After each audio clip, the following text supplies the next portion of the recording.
তো শায়েখ আহমদুল্লাহ যদি কয় যে ইয়াজিদের কোনো দোষ ছিল না, তারা কাফের বলা যাবে না, এমন শায়েখ আহমদুল্লাহর মতো 10টা না 100টা যদি বাংলাদেশে আসে, ইয়াজিদরে সে কোনোভাবে বালা প্রমাণ করতে পারবে? যদিও এদের অনুসারীরা এদেরকে মানবে, আহলে সুন্নাত ওয়াল জামাতের কোন অনুসারী ইয়াজিদকে কাফের বলা যাবে না, এই কথা মেনে নিবে না। কারণ নবী পরিবারের প্রতি প্রেম তাদের সিনার ভিতরে এমন ভাবে আছে, যারা ইয়াজিদের পক্ষে কথা বলবে তাদেরকে বাংলার মুসলমান বয়কট করবে। ডান হাত তুলে বলেন ঠিক না বেঠে? ইয়াজিদের দুইটা বদগুণ, কয়টা বদগুণ ছিল? দুইটা বদগুণ, এর মধ্যে একটাই বদগুণ ছিল, ইয়াজিদ ছিল নারী লোভী। ইয়াজিদ ওই কুফানগরীর একটা সুন্দরী মহিলা, যার নাম ছিল ইয়ামিনা, তারে পছন্দ করত। আর ওই ইয়ামিনা নামক মহিলা ছিল আহলে বায়াতের সদস্যের প্রেমিক। মারহাবা কোন? ইয়াজিদ ইমাম আলী মাকামকে শাহাদাত বরণ করার পরে, ইয়াজিদ তো নারী লোভী মানুষ, ইয়ামিনা বলে আমি ইমাম হুসাইনের শাহাদাতের প্রতিশোধ গ্রহণ করব। ইয়ামিনা ইয়াজিদের কাছে ভিড়তে লাগলেন। ইয়াজিদ ইয়ামিনাকে যতবার দেখে তার কাছে যায়। ইয়ামিনাকে ইয়াজিদ আবার অফার করলো তার সাথে রাত্রি যাপন করার। ইয়ামিনা বলে আমি রাজি, কারণ এই রাজির প্রস্তাব দিয়েই তারে ফান্দে ফালাইয়া তার প্রতিশোধ নেওয়া লাগবে। ইয়ামিনা এই কথা বইলা ইয়াজিদ বলে চলো আমরা মরুভূমির মাঝখানে যায় আমোদ ফুর্তিতে লিপ্ত হই। ইয়াজিদ বলে চলো ঘোড়ার পিঠে ওঠো। ইয়ামিনা কয় না, কারণ ইয়ামিনা জানে ইয়াজিদের লগে বসলেই সে আমার সাথে কুকীর্তি করার চেষ্টা করবে। ইয়ামিনা বলে তুমি তোমার ঘোড়ায় যাও, আমি আমার ঘোড়ায় যাই। ইয়ামিনও চলে গেছে, ইয়াজিদও গেছে যুদ্ধের ময়দান থেকে ত্যাগ কইরা কুফানগরী থেকে মরুভূমির প্রান্তরে। মরুভূমির মধ্যে রাত্রবেলা একটু ঠান্ডা ভাব লাগে, যে ঠান্ডা সহ্য করতে পারে না মানুষ। ইয়ামিনা বলে আমি ওইখানে যায়া, ইয়াজিদ আমার দিকে আসতে লাগে আমার দেহ ভোগ করার জন্য। আমি ইয়াজিদকে বলছি ইয়াজিদ দেহ তো ভোগ করবা, আগে একটু মদ পান করো। ইয়াজিদের দুই স্বভাব, নারী লোভ এবং মদ পান করা। ইয়াজিদ রে ইয়ামিনা মদ পান করাইছে, এমন ভাবে মদ পান করাইছে, করাইতে করাইতে ওই ইয়াজিদকে নেশাগ্রস্ত করে সেখানে অস্থির করে ফেলায়। নবী পরিবারকে হত্যা করার ষড়যন্ত্র করেছিল ওই দুষ্ট পাপাচার ইয়াজিদ। নবীর বংশের কলিজা খাওয়ার জন্য, নবীর বংশকে আঘাত করার জন্য কত রকমের পায় তারা করেছে। ওই ইয়াজিদ ডাক দিয়া কয় জগৎবাসী, কেউ যদি আমার কাছে বায়াত গ্রহণ না করে তার গর্দান আলাদা করা হবে। নবীর নাতি ডাক দিয়া কয় গর্দান দিব, তবু তোমার কাছে বায়াত নিব না। কেন গো ইমাম হুসাইন, কেন গো ইমাম হাসান আপনি বায়াত নিবেন না? বলে ইয়াজিদের স্বভাব ভালো না, যদি নবী পরিবার তাকে অনুসরণ করা শুরু করে দেয়, ইয়াজিদ মানুষের উপর স্টিম রোলার চালাইব, এমন বাজে ভাবে মানুষগুলার উপরে অত্যাচার করব, এজন্য আমরা তার সঙ্গে বায়াত নিব না। দল হয়ে গেল দুইটা, একটা দল চলে গেল কুফানগরীতে রাজনীতি করার জন্য, আর একটা দল চলে আসলো মক্কা এবং মদিনায় রাজনীতি করার জন্য। মক্কা মদিনার রাজনীতি যারা করে, খেলাফত যারা চালায়, তারা হলো নবী পরিবার আহলে বায়াতের সদস্য। কুফানগরীতে যারা আছে তারা হলো ইয়াজিদের দলেরা। ওই ইয়াজিদের দল এবং মদিনাবাসীর মধ্যে কোনো সুরা হয় না। ইয়াজিদ বারবার নবী পরিবারকে চিঠি দেয় কারবালার ময়দানে যাওয়ার জন্য, কুফানগরীতে যাওয়ার জন্য। একে একে করে 1250 চিঠি পাঠাইতে আহলে বায়াতের সদস্যের কাছে। তারা ডাক দিয়া কয় না পারবা না, কারবালার ময়দানে নিতে পারবা না, কারণ ইমাম হুসাইন যদি কারবালার ময়দানে যায়, তোমরা ইয়াজিদের দলেরা ইমাম হুসাইনের আব্বার সঙ্গে বেঈমানি করেছ, ইমাম হুসাইনকে নিতে পারবা না। আলী মাকাম ইমাম হুসাইনও কারবালার ময়দানে যায় না। 1250 নাম্বার চিঠি দিয়া যখন পাঠাইছে, শেষবার আলী মাকাম 72 জন সদস্য নিয়ে কারবালায় গেছেন। কিন্তু কুফানগরী থেকে পথ ঘুরে কারবালার ময়দানে যখন ইমাম হুসাইন যায়, ইমাম আলী মাকামের সঙ্গে তারা যুদ্ধ করতে সামনে আগায় না। বলে কেন গো যুদ্ধ করতে আগাও না? বলে নবী পরিবারের সঙ্গে যুদ্ধ করবো কেমনে? ইমাম হুসাইনের দিকে তীর মারলে তীরটা গায়ে বিভাবে কেমন জানি ডাইনে বামে চলে যায়, ইমাম হুসাইনের গায়ে লাগে না। কারণটা কি বলো না? বলে নবী পরিবারের কলিজার টুকরা ইমাম হুসাইন রাদিয়াল্লাহু তাআলা আনহু, ওনাকে পাহারা দেওয়ার জন্য আল্লাহ রহমতের ফেরেশতা আসমান থেকে দুনিয়াতে পাঠাইছে। ওগো হুসাইন, তোমার কেন এত ক্ষমতা, এত দাম? ইমাম আলী মাকাম ইমাম হুসাইন ডাক দিয়া কয়, আমার দাম আমার জন্য না, আমার দাম আমার নানা মুহাম্মাদুর রাসূলুল্লাহ সাল্লাল্লাহু আলাইহি ওয়াসাল্লামের জন্য। আমার আল্লাহ বলতে আমার নবীর মাধ্যমে আমি আলী মাকাম ইমাম হুসাইন কারবালার ময়দানে শাহাদাত বরণ করার কারণে আমার যত ফোঁটা রক্ত মুবারক মাটির মধ্যে পড়বে, প্রত্যেক ফোঁটা রক্ত মুবারকের বিনিময়ে আমার নানার লক্ষ কোটি গুণ গুনাহগার উম্মতকে আমার আল্লাহ মাফ করে দিবে। বলেন সুবহানাল্লাহ। ইয়াজিদের দলেরা ডাক দিয়া কই, ইবনে জিয়াদ ডাক দিয়া কয়, এই ইয়াজিদ সৈন্যর দল, নবীর নাতিরে যদি শহীদ করতে চাও তাদের সঙ্গে যুদ্ধ করে পারা সম্ভব না। তোমরা তাড়াতাড়ি পুরাত নদীর পানিটারে বন্ধ করে দাও। জোরে কন্যা নাউজুবিল্লাহ।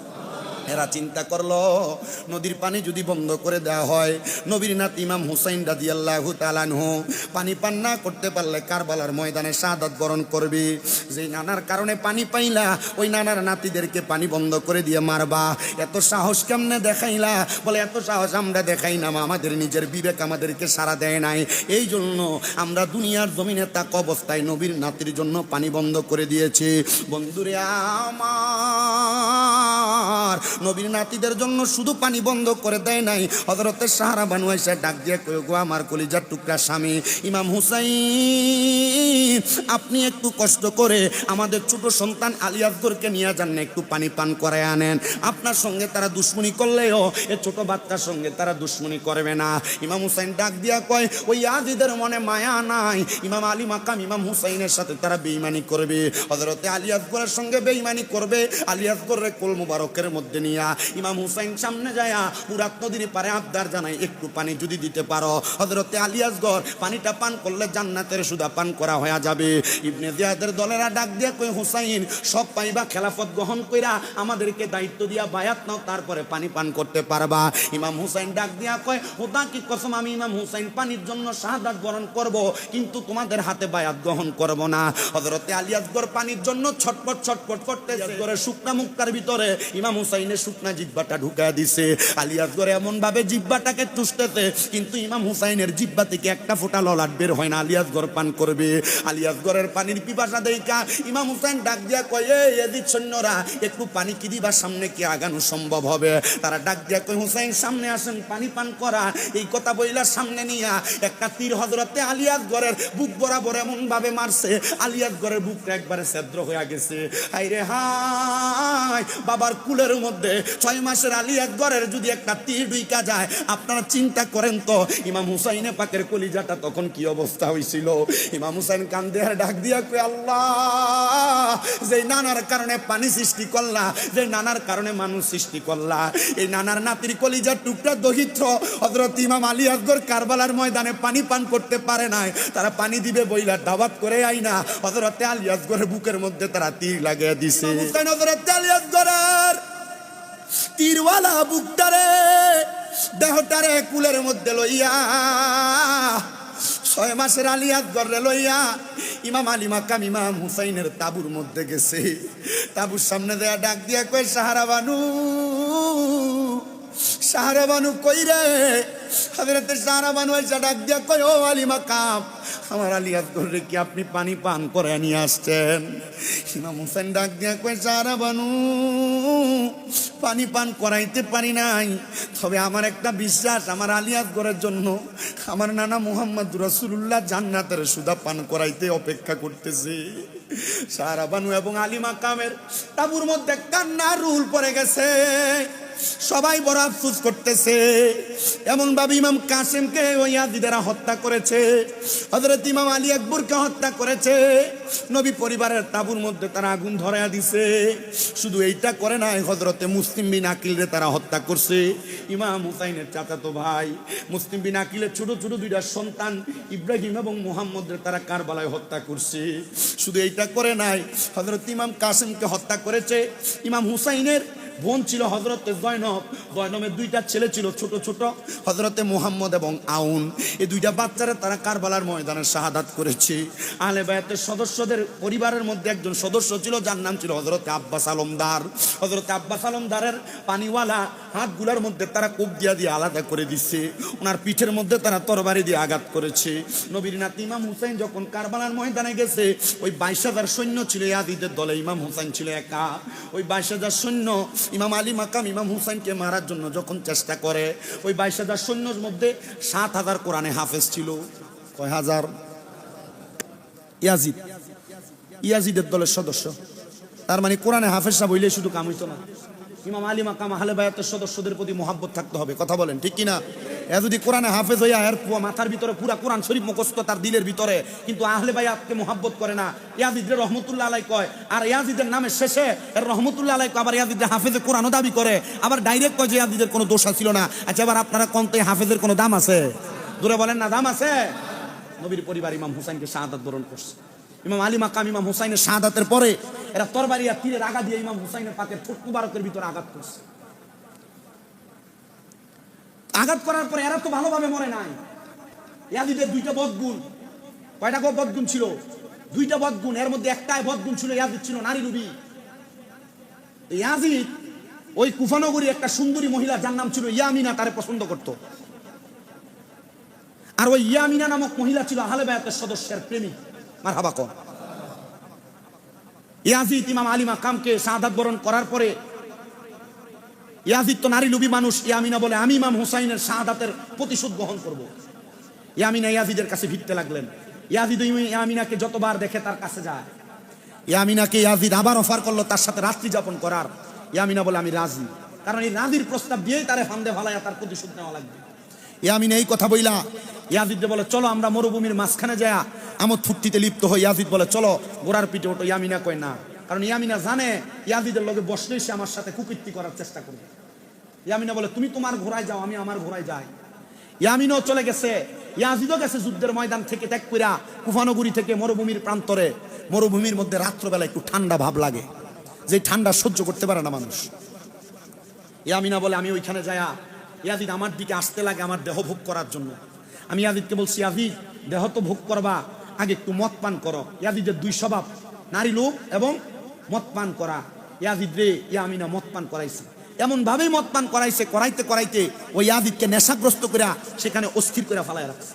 ইয়ামিনা বলে আমি তার হাতগুলা বাঁধছি, তার পা গুলা বাইন্দা ঠিক ইমাম আলী মাকাম ইমাম হুসাইনের গলায় সে যেমনি ছুরি চালাইছে, আমি ইয়ামিনা ওই ইয়াজিদের গলায় এমনি ছুরি চালাইয়া গর্দানটা আলাদা করছে একদিকে আর দেহটা আলাদা করছে একদিকে। ইয়ামিনা বলে আমি তাকে দেখলাম গোড়ার পিঠে ওঠার পর ইয়াজিদের দেহটাকে শিয়ালে আইসা টাইনা টাইনা ছিঁড়া খাইতেছে, শুধু তার কল্লাটা পুড়ে রয়েছে। পরের দিন ইয়াজিদের সেনাপতিরা খুঁজতে খুঁজতে ইয়াজিদরে পায় না, আইসা শুধু কাটা কল্লাটা পাইছে। মানুষ দেখার জন্য ইয়াজিদের গর্দানটারে নিয়া কুফানগরীর বড় রাজপ্রাসাদের উপরে রাখছে। এই কুফার মানুষ দেখো, আমাদের নেতা ইয়াজিদ ইন্তেকালের পরে তার শুধু গর্দানটা আছে। কুফার মানুষ কয় হায় রে আফসোস, আফসোস নবী পরিবারের গলা কাটছো তুমি, গর্দান আলাদা করছো তুমি, ওই গর্দানের উপরে তরবারি চালাইছো, তরবারি দিয়ে আঘাত করছো ইমাম হুসাইনের ঠোঁট মোবারকে, তোমার অবস্থা এমন হবে আমরা দেখে অবাক হয়ে গেছি। নবী বংশের পরিবাররা বলে আমরা তাকে দেখলাম ইয়াজিদের নাকের এক ছিদ্র দিয়া চিকন চিকন সাপ ঢুকে আর আরেক ছিদ্র দিয়া বের করে। এমন লানতের মরণ ইয়াজিদের হইছে। ইয়াজিদ শুধু হুকুমদাতা ছিল নবী পরিবারকে শাহাদাত বরণ করার জন্য। যে ছুরি চালাইছিল তার নাম ছিল শিমর, বুকে পশম নাই। ওই শিমরের স্বভাব ছিল সে নেশা করত, মদ পান করত। ইয়ামিনা বলে আমি শিমরেরও সুযোগ নিলাম, তার মদ পান করে আমি তার ঘর থেকে বের করে তার লাচার করে চলে আসছি। ওই শিমর প্রস্রাব পায়খানা করতে তার ওয়াশরুমে বাথরুমে প্রবেশ করে সেখানে পইয়া মাথা ফাইকা রক্ত জয়া মারা গেছে। নবী পরিবারে কষ্ট দিয়া, নবী পরিবারে আঘাত দিয়া ভালোভাবে মরণ যাইব, কথা কন না মরণ যাইব। তো শায়েখ আহমদুল্লাহ যদি কয় যে ইয়াজিদের কোনো দোষ ছিল না, তারা কাফের বলা যাবে না। এমন শায়েখ আহমদুল্লাহর মতো 10টা না 100টা যদি বাংলাদেশে আসে, ইয়াজিদরে সে কোনোভাবে ভালো প্রমাণ করতে পারবে? যদিও এদের অনুসারীরা এদেরকে মানবে, আহলে সুন্নাত ওয়াল জামাতের কোন অনুসারী ইয়াজিদকে কাফের বলা যাবে না, এই কথা মেনে নিবে না। কারণ নবী পরিবারের প্রতি প্রেম তাদের সিনার ভিতরে এমন ভাবে আছে, যারা ইয়াজিদের পক্ষে কথা বলবে তাদেরকে বাংলার মুসলমান বয়কট করবে। ডান হাত তুলে বলেন ঠিক না বেঠে? আপনারা দেখেছেন শাহজালাল ইয়ামিনীর মাজারের দান বাক্সকে সিলগালা করার জন্য ডিসি সরওয়ার বহুতভাবে চেষ্টা করেছে। আমি আমার ফেসবুক পোস্ট মাহফিলে প্রতিবাদ করছি, কই 5 আগস্টের পরে বাংলাদেশে 100টা মাজার ভাঙছে, এমন একটা ডিসিকে দেখি নাই যে মাজার ভাঙার বিচার চাইছে। তো মাজার ভাঙার বিচার যে ডিসি চাইবে না, এমন ডিসি মাজারের টাকায় হিসাবও চাইতে পারবে না। ডান হাত তুলে বলেন ঠিক না বেঠে? ওই ইয়াজিদকে রহমতুল্লাহ আলাইহি বলে ইয়াজিদকে কাফের বলা যাবে না বলে, এমন একটা ডিসি প্রতিবাদ করে না। আমার ডাইরেক্ট কথা, আহলে বায়াতের মোহাব্বত যার ভিতরে নাই, সে যদি বাংলাদেশের প্রধানমন্ত্রী হয় তার সাথে আমার সম্পর্ক নাই। সে যদি আমার আব্বা হয় তার গর্দান আলাদা করে দিতে আমি বাধ্য। কথা বলেন না? হযরত ওমর রাদিয়াল্লাহু তাআলা আনহু বাফের কল্লা ভালাই দিছে নবীর শানে দুশমনি করার কারণে। আমাদের ডাইরেক্ট কথা, আমরা আহলে বায়াতকে স্মরণ করি, মোহাব্বত করি, তাদেরকে ভালোবাসি। আহলে বায়াতকে যারা মোহাব্বত করে আমরা তাদেরকে ভালোবাসি। কিন্তু ডাইরেক্ট কথা ক্লিয়ার মনে রাখতে হবে, আহলে বায়াতের স্মরণে কারবালার মাহফিল করলে, মিলাদুন নবীর মাহফিল করলে, আহলে বায়াতের স্মরণে ইয়া হুসাইন শাহ হুসাইন জিকির করলে, আহলে বায়াতকে ভালোবাসা মোহাব্বত করে মানুষকে খিচুড়ি খাওয়াইলে, বিরিয়ানি খাওয়াইলে যাদের গায়ে লাগে এরা 100% নবীর দুশমন, আহলে বায়াতের দুশমন। এদের সাথে সুন্নিদের কোনো সম্পর্ক নাই। যদি কোনো মসজিদের ইমাম হয় তার পেছনে নামাজ পড়া জায়েজ নাই। কথা ক্লিয়ার? কেন? কারণ কি? কারণ এরা আহলে বায়াতকে কষ্ট দিয়া নবীরে কষ্ট দিচ্ছে, নবীরে কষ্ট দিয়ে আল্লাহরে কষ্ট দিচ্ছে। আল্লাহরে যারা কষ্ট দেয় কয় লানা হুমুল্লাহু ফিদ দুনিয়া ওয়াল আখিরা, এদের উপরে দুনিয়া এবং আখিরাতে অভিশাপ। কে দিছে? দলিল ছেড়ে বলে সূরা আহজাবের 57 নম্বর আয়াত, আল্লাহ তোরার অভিশাপ দিছে, তোরার সাথে আমাদের কোনো সম্পর্ক। কথা কি বুঝছেন আপনারা? তাহলে নবী পরিবার আহলে বায়াতের দুশমন যারা, এদের সাথে সুন্নিদের কোনো সম্পর্ক নাই। আমরা কয় না যে তোমরা সুন্নি ওহাবি বাতেল এই দলটা ভাগাভাগি করো, এটা ফাইসু কই ইসলাম একটই কয় কি না, এই দলটা ভাগাভাগি তো কারবালার ময়দান থেকে হয়ে এসেছে। কথা কয় না, দলটা ভাগাভাগি তো কারবালার ময়দান থেকে হয়ে এসছে। বলে কি লেগা? ইয়াজিদের মাথার ভিতরে ফাঁকরি ছিল না, শরীরে পাঞ্জাবি ছিল না, মুখে দাড়ি ছিল না। ইয়াজিদ ইমাম হুসাইনের পাককে শহীদ করার আগে কইছিল না তাড়াতাড়ি ইমাম হুসাইনের গলায় ছুরি দাও, আসরের নামাজ কাজ হয়ে যায়। এরও তো নামাজ পড়ছে, এরও দাড়ি লাগাইছে, এরও পাঞ্জাবি লাগাইছে, এরও পাগড়ি পড়ছে। তার মানে দাড়ি টুপি পাগড়ি পাঞ্জাবি নামাজ দিয়া ইমানদার না। ইমানদার হলো আহলে বায়াতের মোহাব্বত, নবীর প্রেম দিয়া। কথা বলেন না? তাহলে নবীর প্রেম আছে, তার সাথে সম্পর্ক আছে। নবীর প্রেম নাই, নিজের বাপ ভাই হলো, তার সাথে কোনো সম্পর্ক। আল্লাহ কবুল করেন, আল্লাহ কবুল করেন।